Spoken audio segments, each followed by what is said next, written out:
nous allons accueillir un prospect ou un client. L'accueil se fera à partir des informations lues depuis sa carte vitale. Dans la pratique, il est préférable d'utiliser systématiquement une carte CPX avec la carte vitale du client. Les procédures ayant changé pour éviter les doublons, nous vous conseillons de procéder ainsi. Deux cas se présentent à nous. Premier cas, création d'une fiche client. À partir du menu « Recherche client », entrez des informations facilitant cette recherche. Dans notre exemple, entrez les premières lettres de son nom. Le client n'existe pas. Introduisez la carte vitale dans le lecteur, et cliquez sur l'icône Lecture Suzanne Vitale. AS2 se met en sommeil. Une fenêtre AREA s'ouvre. La liste des bénéficiaires s'affiche à l'écran.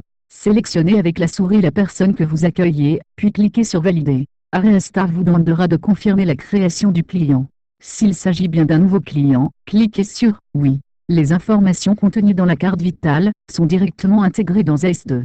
À cette étape, uniquement, l'état civil, la date de naissance, le numéro de sécurité sociale, le nom de la caisse sont créés. Dans cette nouvelle version d'AS2, un nouveau sous-onglet, nommé « Suzanne Vitale 1.40 », nous informe de la provenance des informations. Attention, à ce stade, le taux de remboursement n'est pas encore mis à jour. Il s'agit du taux configuré par défaut dans AS2. Second cas, accueil d'un client déjà existant. Recherchez le client. Le client apparaît dans la liste. Double-cliquez sur son nom, ou cliquez sur l'icône « Ouvrir dossier client ».